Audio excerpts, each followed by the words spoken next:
Welcome back to our YouTube channel.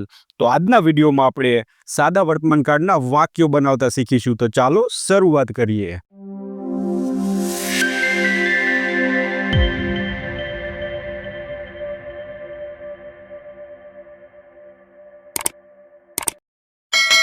તો જુઓ, આગળના વિડીયોમાં આપણે કાળના વાક્યો કોને કહેવાય એ શીખી જ ગયા છીએ.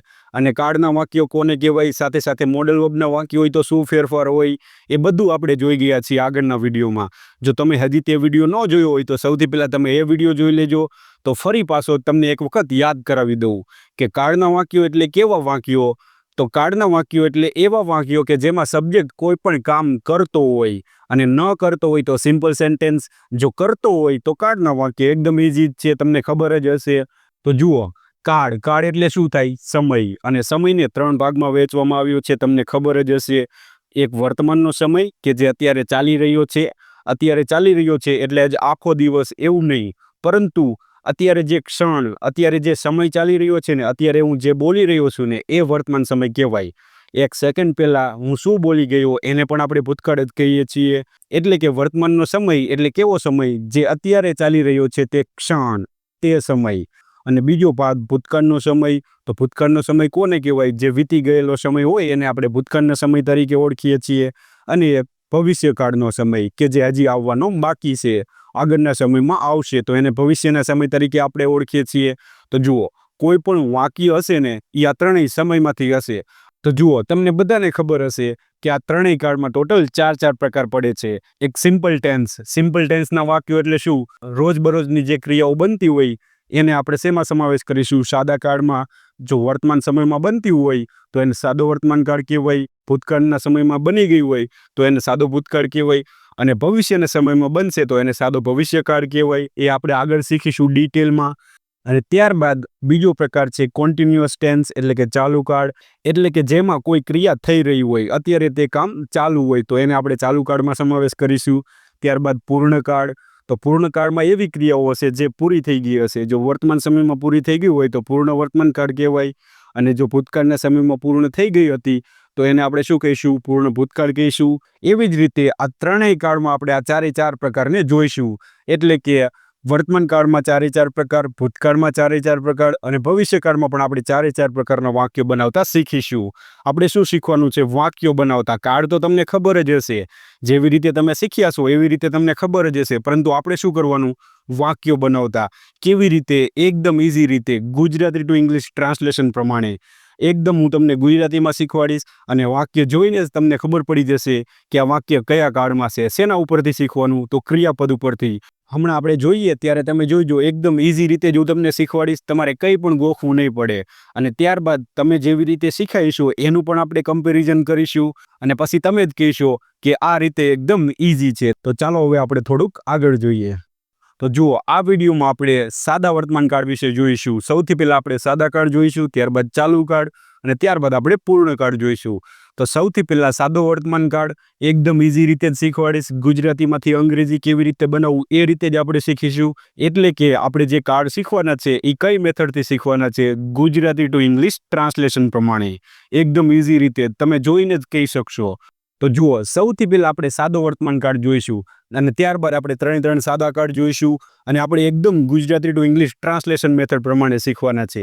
કેમ કે જો તમને ગુજરાતી ભાષામાં ઓળખતા આવડશે ને કે આ વાક્ય સાદા વર્તમાન કાળમાં સમાવેશ થાય, તો અંગ્રેજીમાં બનાવવું તો તમારા માટે એકદમ સરળ થઈ જશે. તો સૌથી પહેલાં આપણે ઓળખતા શીખી લઈએ. તો જુઓ, કોઈ પણ વાક્ય આપેલું હોય અને તે વાક્ય કેવું હોવું જોઈએ? કાળનું વાક્ય. ખાસ એ પહેલાં નક્કી કરવાનું કે વાક્ય કેવું છે? કાળનું વાક્ય. અને એ વાક્યમાં જો હકાર હોય અને એમાં આપેલું હોય કે સબ્જેક્ટ કોઈ કામ કરે છે અથવા તો એવો અર્થ નીકળતો હોય, ખાસ જોજો શું અર્થ નીકળતો હોય, તો એ વાક્યને આપણે શેમાં સમાવેશ કરીશું? સાદા વર્તમાન કાળમાં. તો તમે એમ કહેશો કે આ સબ્જેક્ટ કોઈ કામ કરે છે એટલે શું? કદાચ તમારી માટે નવું હશે, કેમ કે આજ દી સુધી તમે જે શીખ્યા હશો એ રૂલ્સ પ્રમાણે જ શીખ્યા હશો. આવું તમે પહેલી વાર જોતા હશો. તો જો અહીંયા એક વાક્ય આપેલું છે, એમાં હું તમને કહું કે આવો અર્થ કેવી રીતે નીકળે છે. તો અહીંયા જુઓ, હું દરરોજ શાળાએ જાઉં છું.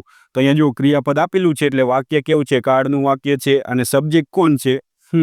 કેવી રીતે ખબર પડી કે સબ્જેક્ટ હું છું? તમને ખબર જ હશે કે સબ્જેક્ટ કેવી રીતે શોધવો. તેમ છતાંય જોઈ લો, જે કામ આપેલું હોય, ક્રિયા આપેલી હોય, એને પ્રશ્ન પૂછવાનો કોણ કામ કરે છે. જાઉં છું, કોણ જાય છે, હું, તો આને આપણે શું કહીશું? સબ્જેક્ટ કહીશું.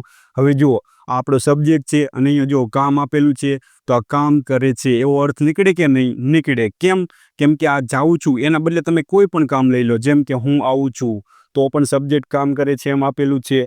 હું આ સાંભળું છું તો પણ એવો અર્થ નીકળે. પરંતુ જો આ વાક્યમાં એમ કીધેલું હોત ને કે હું અત્યારે જઈ રહ્યો છું, તો આપણે આ વાક્યને સાદા વર્તમાન કાળમાં સમાવેશ ન કરેત. અથવા તો એમ આપેલું હોત કે હું ત્યાં ગયો છું, તો પણ આ વાક્યને આપણે સાદા વર્તમાન કાળમાં સમાવેશ ન કરેત. કેમ કે આ બંને વાક્ય કયા કાળના છે? એ કયા કાળમાં સમાવેશ થશે ને એ આપણે આગળ જોઈશું. પરંતુ જુઓ, આવો અર્થ નીકળતો હોત અથવા તો આવો અર્થ નીકળતો હોય તો આપણે એને સાદા વર્તમાન કાળમાં સમાવેશ નહીં કરવાનું. તો જુઓ, કેવો અર્થ નીકળતો હોવો જોઈએ? સબ્જેક્ટ કોઈ કામ કરે છે. તો જો આમાં એવો અર્થ નીકળે છે કે નહીં? ત્યારબાદ અહીંયા જુઓ આગળનું વાક્ય, તેઓ અમદાવાદમાં રહે છે. તો અહીંયા જુઓ, અહીંયા પણ રહે છે એટલે કે સબ્જેક્ટ કામ કરે છે એવો અર્થ નીકળે છે. ત્યારબાદ આગળનું વાક્ય જુઓ, પક્ષીઓ આકાશમાં ઉડે છે. તો અહીંયા જુઓ, આ સબ્જેક્ટ કોણ છે? પક્ષીઓ. અને આ સબ્જેક્ટ કામ કરે છે એવો અર્થ નીકળે છે. જુઓ, આ વાક્ય કોઈ બીજા કાળમાં હોત તો અહીંયા એમ આપેલું હોત. જો આ વાક્ય સાદા વર્તમાન કાળનું ન હોત તો શું આપેલું હોય? પક્ષીઓ ઉડી રહ્યા છે અથવા તો પક્ષીઓ ઉડ્યા.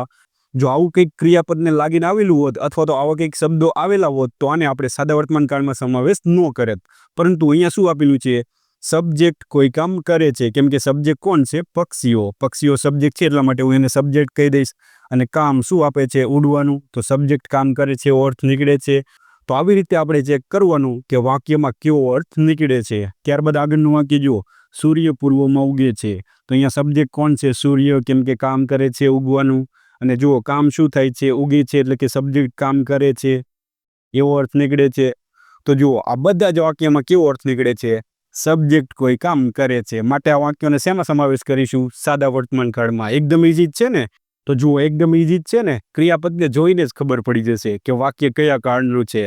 હમણાં આપણે આગળ જોઈશું જ તે. તમે જેવી રીતે શીખ્યા છો ને રૂલ્સ શીખીને, એ વાક્યો પણ જોઈશું. અને ત્યારબાદ તમે જ કહેશો કે આવી રીતે શીખવા એકદમ ઈઝી છે. કેમ કે જો રૂલ્સ પાકા કરો તો કન્ફ્યુઝન થાય. પરંતુ એ રૂલ્સ હોય એ બધા વાક્ય તમારે એનાલિસિસ કરવાના, એમાં આવો જ અર્થ નીકળતો હશે. તો જુઓ, હવે આપણે જોઈ લઈએ કે નકાર વાક્ય હોય તો શું આપેલું હશે? સબ્જેક્ટ કોઈ કામ કરતો નથી. તો જુઓ, ક્રિયાપદને ત, તા, તો, તી લાગીને આવેલું હશે. સાથે શું આપેલું હશે? નથી. જેમ કે અહીંયા જુઓ, હું દરરોજ શાળાએ જતો નથી. તો અહીંયા શું આપેલું છે? જતો નથી. તો કેવું વાક્ય થયું? સાદા વર્તમાન કાળનું નકાર વાક્ય થયું. કેમ કે આ જે કામ થાય છે ને એ રોજબરોજ થાય. આપણે એવું સમજવાનું કે આ જે કામ થાય છે ને એ કેવી રીતે વારંવાર થાય છે. એકવાર થયું એવું નહીં, અત્યારે થઈ રહ્યું છે એવું પણ નહીં, વારંવાર થાય છે માટે. ત્યારબાદ જુઓ, તેઓ અમદાવાદમાં રહેતા નથી. તો અહીંયા જુઓ, અહીંયા પણ રહેતા નથી. ક્રિયાપદને તા લાગીને આવેલું છે. અમે પાણી બગાડતા નથી. તો અહીંયા જુઓ, અહીંયા પણ તા આવેલું છે. હું રાત્રે ચા પીતો નથી. તો અહીંયા જુઓ, અહીંયા પણ ક્રિયાપદને તો લાગીને આવેલું છે.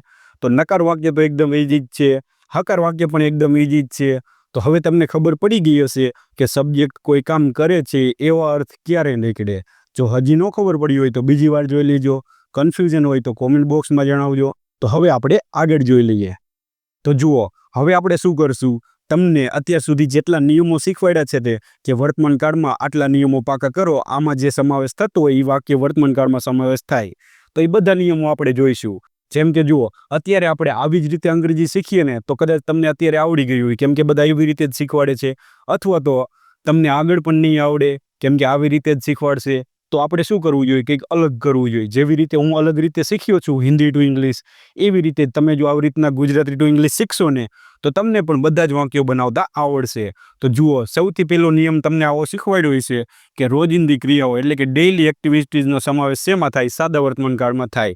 હવે હું તમને કહીશ, તમે આવા હે ને 10 વાક્ય લખજો અને બધાને તમે એનાલિસિસ કરજો. અહીંયા જુઓ શું આપેલું છે? અમે સવારે 8 વાગ્યે નાસ્તો કરીએ છીએ. તો જુઓ, છી આપેલું છે. અહીંયા સબ્જેક્ટ કોણ છે? અમે.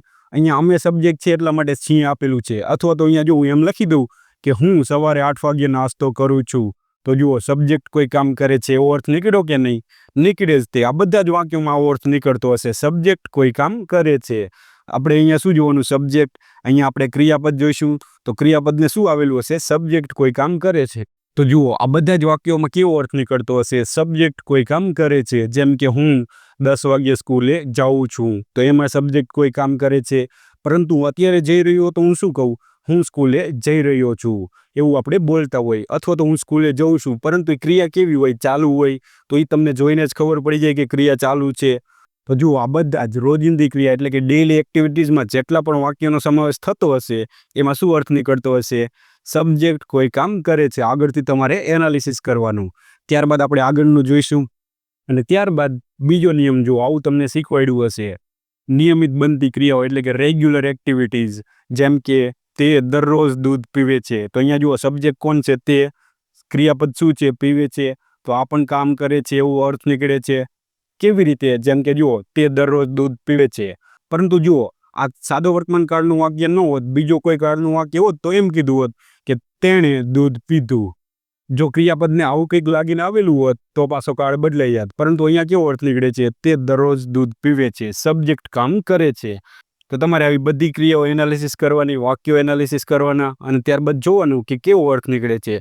ત્યારબાદ તમારે જ નક્કી કરવાનું શું યાદ રાખવું જોઈએ. આટલા બધા નિયમો યાદ રાખવા જોઈએ કે પછી એક સેન્ટેન્સ સબ્જેક્ટ કોઈ કામ કરે છે એટલું યાદ રાખવું જોઈએ? તમે જ કહેશો કે આ એકદમ ઇઝી રીત છે. ત્યારબાદ નેચરલ ઓર હેબિટ એટલે કે સ્વભાવ કે આદતવાળા વાક્ય હોય તો એનો શેમાં સમાવેશ કરવાનો? સાદા વર્તમાન કાળમાં સમાવેશ કરવાનો. જેમ કે જુઓ, હું મારા ડાબા હાથ વડે લખું છું. તો અહીંયા જુઓ, સબ્જેક્ટ કોણ છે? હું. કામ શું કરે છે? લખવાનું. તો જુઓ, હું લખું છું. સબ્જેક્ટ કોઈ કામ કરે છે એવો અર્થ નીકળે છે. જુઓ, આમાં સાદા વર્તમાન કાળનું વાક્ય ન હોત તો આવી રીતના કંઈક કીધું હોત, મેં મારા ડાબા હાથ વડે લખ્યું, તો કાળ બદલાઈ જાત. અથવા તો એમ કીધું હોત, મેં મારા ડાબા હાથ વડે લખ્યું છે, તો પણ કાળ બદલાઈ જાત. અથવા તો હું મારા ડાબા હાથ વડે લખી રહ્યો છું, તો પણ કાળ બદલાઈ જાત. પરંતુ અહીંયા શું આપેલું છે? લખું છું. એટલે કે વારંવાર ક્રિયા થાય, એકવાર થાય, બે વાર થાય, વારંવાર થતી હોય, તો એને આપણે શેમાં સમાવેશ કરીશું? સાદા વર્તમાન કાળમાં. ત્યારબાદ આગળનો ચોથો નિયમ છે સનાતન સત્ય હોય કે સિદ્ધાંત એટલે કે યુનિવર્સલ ટ્રથ હોય, એ શેમાં હશે? હંમેશા સાદા વર્તમાન કાળમાં હશે. આવું તમને બધાને ખબર જ હશે. તો હવે જુઓ, આ જે વાક્યો હશે ને એમાં કેવો અર્થ નીકળે છે? પૃથ્વી સૂર્યની આસપાસ ફરે છે. સબ્જેક્ટ કોણ છે? પૃથ્વી. કેમ કે આ ફરવાનું કામ કોણ કરે છે? પૃથ્વી. માટે સબ્જેક્ટ કોઈ કામ કરે છે એવો અર્થ નીકળે છે કે નહીં? સબ્જેક્ટ કામ કરે છે એવો અર્થ નીકળે છે. બરાબર. જો આવો અર્થ ન નીકળતો હોત તો શું આપેલું હોત? પૃથ્વી સૂર્યની આસપાસ ફરી, તો કાળ બદલાઈ જાત. ફરી ગઈ છે, તો પણ કાળ બદલાઈ જાત. કયા કાળમાં સમાવેશ થશે એ આગળ જોઈશું. તો જુઓ, અહીંયા કેવો અર્થ નીકળે છે? સબ્જેક્ટ કોઈ કામ કરે છે. તો તમારે આવા બધા વાક્યો જોવાના, એમાં આવો જ અર્થ નીકળતો હશે. એટલા માટે એનો શેમાં સમાવેશ થાય છે? સાદા વર્તમાન કાળમાં. ત્યારબાદ તમને શીખવાડ્યું હશે કે વ્યવસાય દ્વારા થતું કામ દર્શાવવા માટે આપણે હંમેશા સાદા વર્તમાન કાળનો ઉપયોગ કરવાનો. પરંતુ અહીંયા જુઓ, આ ખેડૂત શાકભાજી ઉગાડે છે, તો એનું એ વ્યવસાય દર્શાવે છે. તો જુઓ, સબ્જેક્ટ કોણ છે? ખેડૂત. કામ શું કરે છે? ઉગાડવાનું. તો જુઓ, ખેડૂત ઉગાડે છે મતલબ કામ કરે છે એવો અર્થ નીકળ્યો. તો એટલા માટે આનો શેમાં સમાવેશ થાય? સાદા વર્તમાન કાળમાં. જો આ વાક્યનું બીજો કોઈ કાળ હોત તો શું કીધું હોત? ખેડૂતે શાકભાજી ઉગાડી, અથવા તો ઉગાડી છે, ઉગાડી હતી, ઉગાડી હશે, એવા શબ્દો બદલાઈ જાય તો કાળ પણ બદલાઈ જાય. ઉગાડી રહ્યો છે તો પણ કાળ બદલાઈ જાય. તો અહીંયા તમારે શું જોવાનું? સબ્જેક્ટ કોઈ કામ કરે છે. એકદમ ઇઝી જ છે.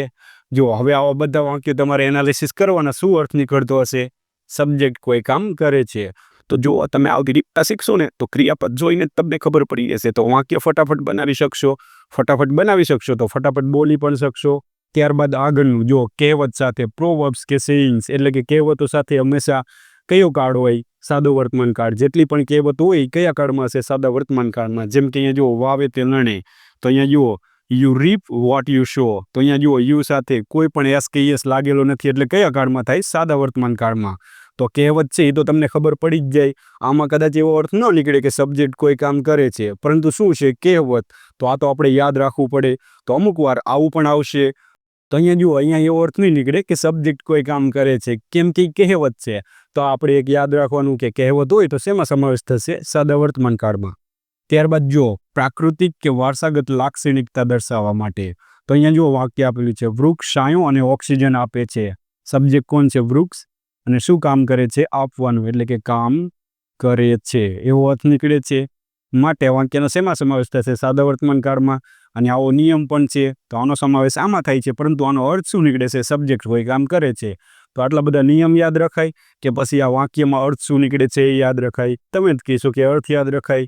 તો આવી રીતના તમે શીખશો ને એકદમ ઇઝી થઈ જશે.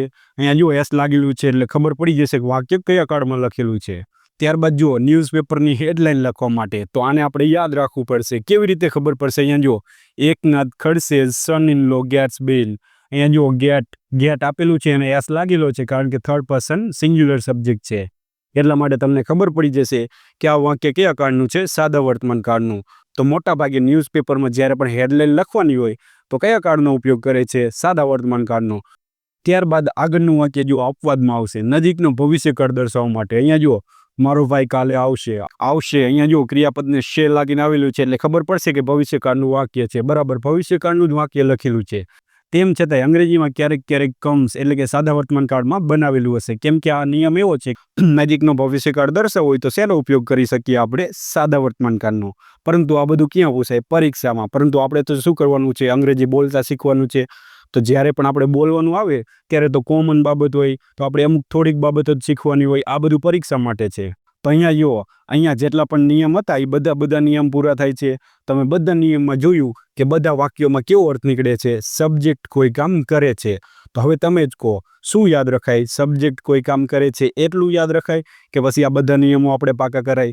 તો હવે તમે સમજી ગયા હશો. અને જુઓ આગળના વિડીયોમાં હું તમને વાક્યો બનાવતા શીખવાડીશ અને જેટલા પણ કાળ શીખવાના છે ને એ આવી રીતે જ શીખવાના, એકદમ ઇઝી રીતે. આના પછી હું તમને વાક્યો બનાવતા શીખવાડીશ. તો અહીંયા જુઓ આપણે નિયમો જોયા અને નિયમોમાં કેવો અર્થ નીકળે છે બધા વાક્યોમાં એ પણ જોયું. તો આશા રાખું છું કે હવે તમને સમજાઈ ગયું હશે. જો ન સમજાણું હોય તો બીજી વાર જોજો, કેમ કે આવું તો અમે પહેલી વાર જ ભણતા હશો. આપણે ગુજરાતમાં આવી રીતે કોઈ ભણાવતું નથી ગુજરાતી ટુ ઇંગ્લિશ ટ્રાન્સલેશન પ્રમાણે. એટલા માટે જો ન ખબર પડે, કન્ફ્યુઝન હોય તો તમે કોમેન્ટ બોક્સમાં જણાવી શકશો. અને આગળના વિડીયોમાં હું તમને વાક્યો બનાવતા શીખવાડીશ એકદમ ઇઝી રીતે. Thank you.